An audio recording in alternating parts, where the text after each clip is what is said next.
l'un contre l'autre. Il s'agit bien d'Israël et des Philistins. Amen. Et notez que les Philistins ont été des ennemis, moi je les appelle les ennemis maison d'Israël. C'était des ennemis permanents d'Israël. Ils ont toujours combattu Israël. Je les vois inquiéter Isaac.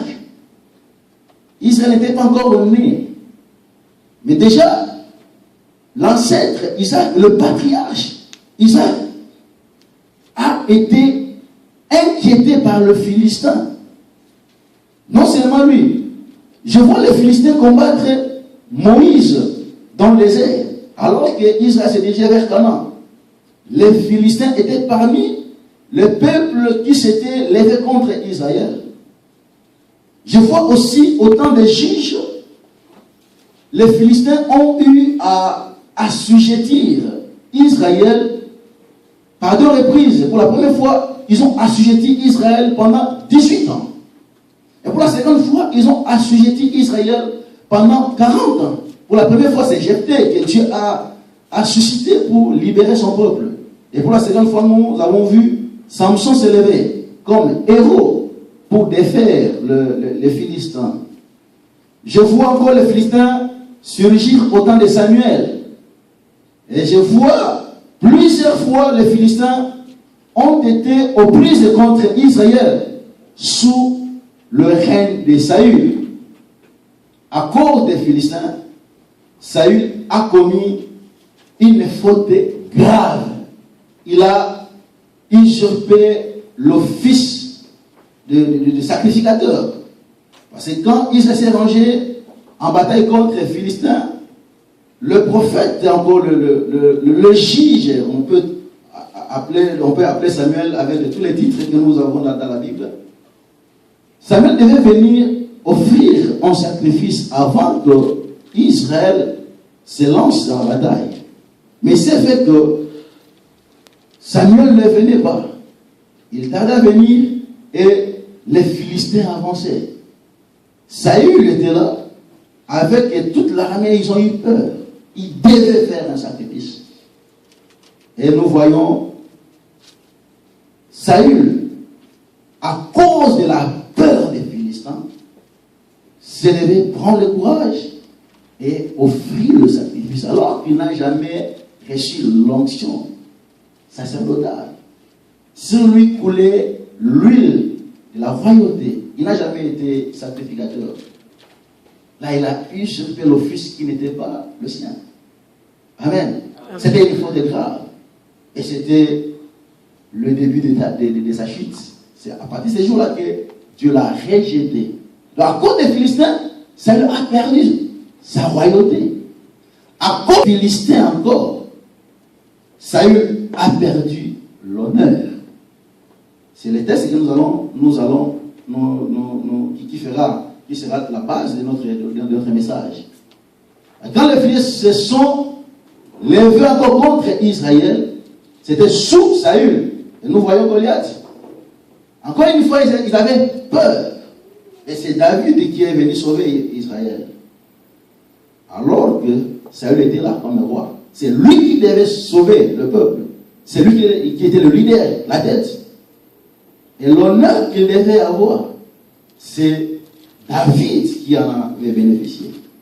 À cause des Philistins, Saül a perdu l'honneur qu'il devait recevoir. Encore, à cause des Philistins, Saül a perdu sa vie. Si vous lisez dans 1 Samuel 31, ce sont les Philistins qui ont mis fin à la vie de Saül avec son fils Jonathan. Amen. Là, c'est pour vous montrer comment, depuis toujours, les Philistins étaient là, comme des ennemis permanents d'Israël.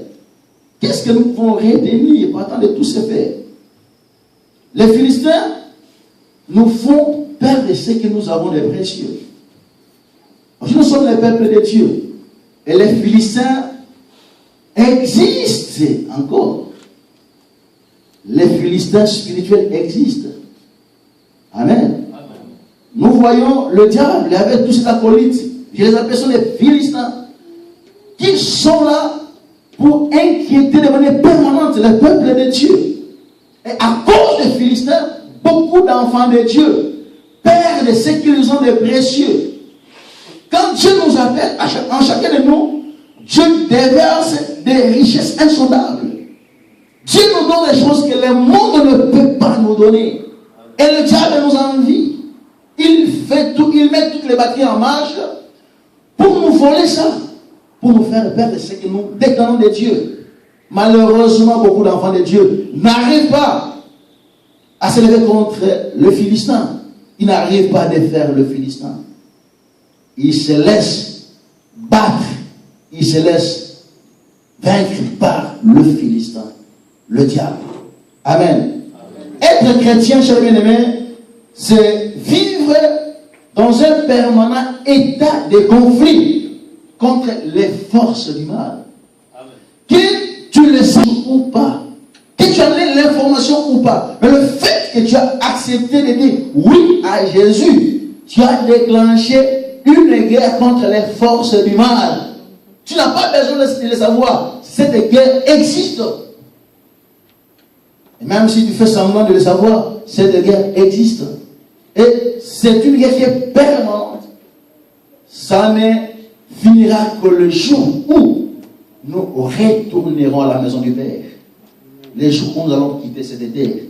Mais aussi longtemps que nous sommes sur cette terre, et aussi longtemps que nous continuons à être chrétiens, le diable s'érigera toujours contre nous. Et parmi ces stratégies, il utilise même des gens qui nous sont très proches pour nous inquiéter. Amen. Si tu vois quelqu'un en train de te troubler, ne le vois pas lui. Vois derrière lui quelqu'un. C'est le Philistin. Alléluia. Nous devons le vaincre. Nous devons le combattre parce que lui, il nous combat. Je n'ai jamais vu un boxeur qui monte sur un ring. Maintenant, il doit combattre un autre boxeur. Lui, il ne rend jamais le coup. Il ne fait que esquiver le coup. Ce boxeur-là n'existe pas. Quand on parle de combat, toi tu me donnes le coup, je te rends le coup aussi. C'est ça le combat. Et beaucoup d'enfants de Dieu, ils ne veulent pas combattre le Philistin. Tu vas mourir. Tu vas abandonner la foi. Il faut les combattre.